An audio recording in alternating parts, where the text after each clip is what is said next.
First, listen and then answer the question. Why is Tim finding this trip exciting?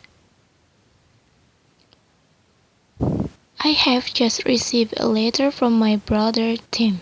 He is in Australia. He has been there for 6 months. Tim is an engineer. He is working for a big firm and he has already visited a great number of different places in Australia. He has just bought an Australian car and has gone to Alice Springs, a small town in the center of Australia. He will soon visit Darwin. From there, he will fly to Perth. My brother has never been abroad before, so he is finding this trip very exciting.